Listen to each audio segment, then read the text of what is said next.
मेरा जन्म क्यों हुआ है? मेरा जन्म एक जड़ की तरह, मूर्खों की तरह संसार में भ्रमण करने के लिए या मिथ्या गलत तरीके से समय बिताने के लिए मुझे ये जीवन नहीं मिला है।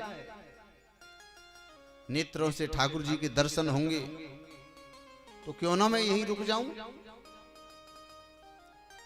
और आजकल लोगों को विचार करना चाहिए कि हमारा जन्म क्यों हुआ है।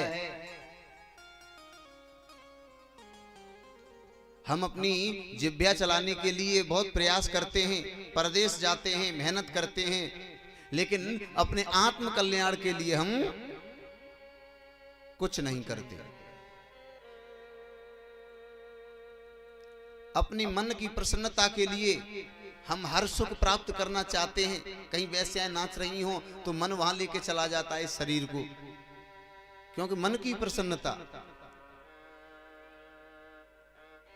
और भगवान की कथाएं हो रही हो तो मां जाएगा कहा करेंगे, फालतू 3-4 घंटा बिगड़ेंगे, मतलब कहा मां जाएगा। नास्तिक लोग आत्म कल्याण के लिए नहीं सोच रहा है।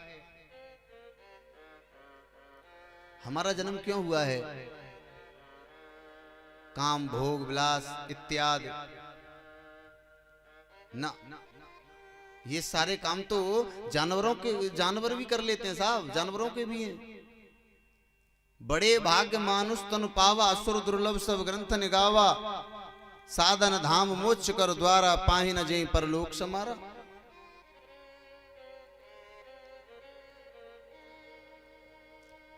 हम क्यों ना, देखो हम कहते हैं कि पुण्य कर लो तो स्वर्ग में चले जाएंगे, वो ठीक है, लेकिन आप ऐसा इतना क्यों नहीं तप कर लेते हो कि न स्वर्ग में जाना पड़े न नरक में जाना पड़े, सीधे ठाकुर जी के चरणों में चले जाओ, स्वर्ग और नरक का झंझट ही खत्म हो जाए। भगवान शंकर एक दिन उमा जी को कथा सुना रहे थे तो एक चीटा, आधा चीटा दौड़ लगा रहा है, आधा बीच में से टूट गया है, आधा चीटा दौड़ लगा रहा है। तो उन्हें हंसी आ गई उस चीटा को देख करके। जब हंसी आ गई तो माँ जी बोली, काय को हंस रहे हो प्रभु? करे क्या बताऊं, ये चीटा दिख रहा है ना, ये बीच में से टूट गया है, ये काफी बार स्वर्ग में जा चुका है, काफी बार, और फिर काफी बार यहाँ मृत्यु लोक में आ चुका है, लेकिन इसने ऐसा प्रयास नहीं किया कि नरक और स्वर्ग दोनों से ही झंझट खत्म हो जाए और सीधे ठाकुर जी के चरणों में चले जाएं।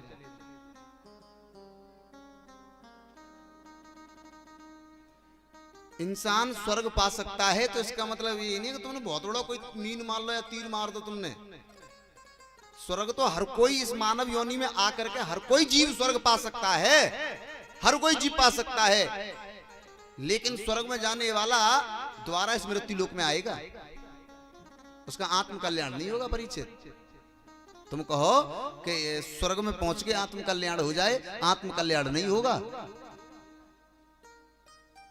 84 लाख योनियों का झंझट फिर भी बना रहेगा। स्वर्ग में जितने भी जीव जाते हैं तो जब तक ही वहां पे ऐश्वर्य अपना भोग भोगते हैं, जब जितना उन्होंने पुण्य किया है, तप किया है, बस उतना ही भोग भोगते हैं। जैसे कि उनके पुण्य छीड़ हुए, उन्हें द्वारा से मृत्यु लोक में भेज दिया जाता है।